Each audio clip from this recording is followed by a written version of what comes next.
come up on the stage and I hit the roof, I was furious at that. Yeah. That's exactly what we're trying not to do. I see. But then the reason why I perhaps wouldn't have such a hostility towards that is because I don't want people to be confused with the definition of atheism. One of the things that I spend a lot of my time doing is telling people, no, I don't believe there is no God. I just don't believe that there is one. Yes.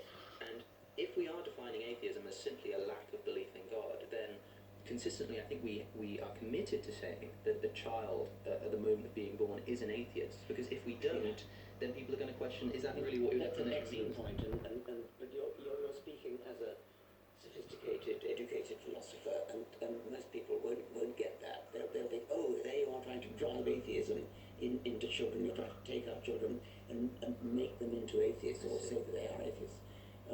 But isn't that what you are essentially saying? That's what you're saying. You're saying I that sort of am. I mean, yeah. if we were talking a minute ago about how... as we're talking philosophically, yes, you're perfectly Yeah. right.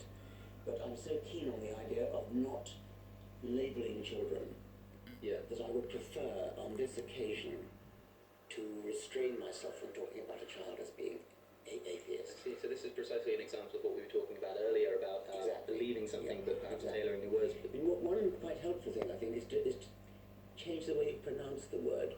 If you say atheist, it sounds like a rather sinister thing. If you say atheist, Yes, yeah. which actually is the same thing, but it gets the meaning across. Well, that's the confusion. It's not. Yes. It's not atheism. It's a theism. Exactly. So it would be quite nice to change the pronunciation, but that's hard. Yeah, that's not an easy thing to do, especially in writing. Well, in writing, you could stick a hyphen in, I suppose. Yes, that's true. You might take up doing that. I think you might. The anger that you get from a lot of philosophers who are trying to redefine redefine terms that are in use, or reintroduce the way that they're being used, might be even more fervent than religious responses, as I've found, talking about ethics, for instance. Ethics is something that you talk about in the book. You talk about the origins of morality. There's a chapter in Outgrowing God called How Do We Decide What Is Good? Essentially, I suppose, a response to the claim that you need religion to be good, and you're saying, no, we don't. Here's a way to do it.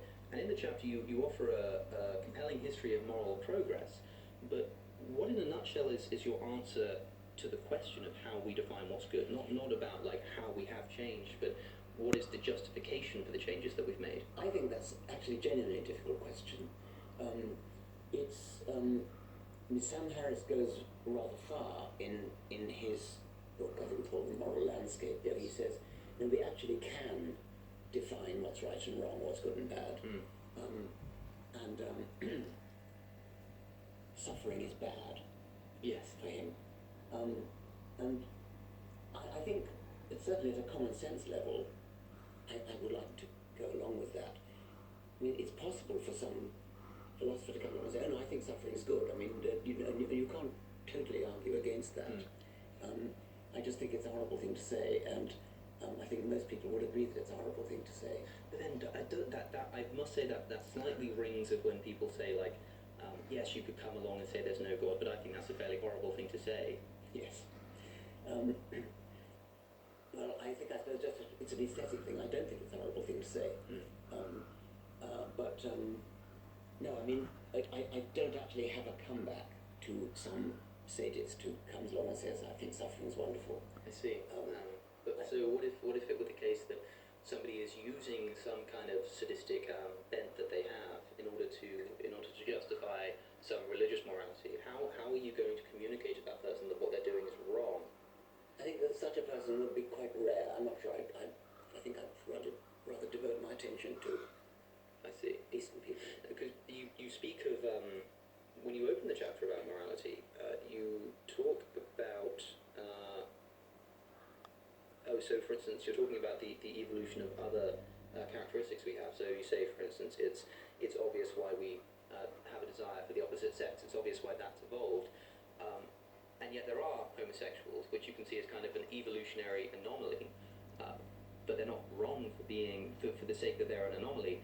But if you're going to say that moral values have evolved as well, in the sense that we've evolved a desire for the opposite sex, and we've evolved a desire for pleasure and for well-being, then if somebody is similarly anomalous and just happens to believe that no, suffering is good, pain is good, then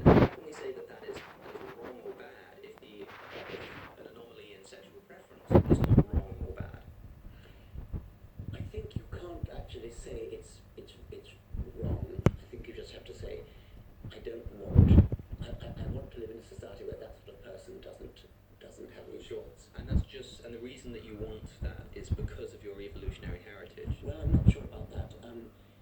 If we come back to suffering again, homosexual behaviour doesn't do any harm. It doesn't hurt anybody. It doesn't cause any suffering. Whereas if somebody has a philosophical belief that inflicting pain is good, then I come back to my sort of rather fundamentals, Sam Harris type axiom almost that suffering Suffering's bad. Is bad. But the reason that suffering is bad, or that its experience is bad, is because we've evolved to feel Well, suffering is in bad. the sense that, I mean, it's a sort of biologically interesting point that you could actually breed.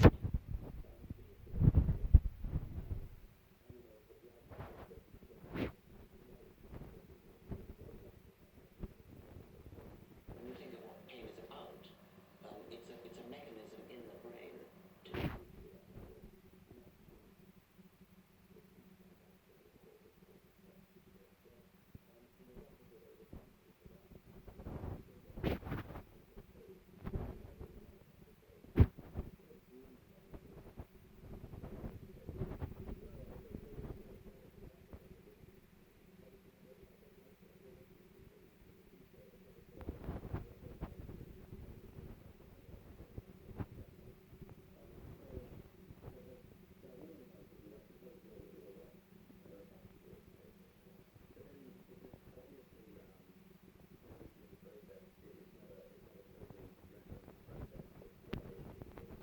But there is a level of arbitrariness to it, in the sense that we could have had 6 fingers instead of 5. That wouldn't have been an unimaginable consequence. That's fairly arbitrary. I think you probably agree.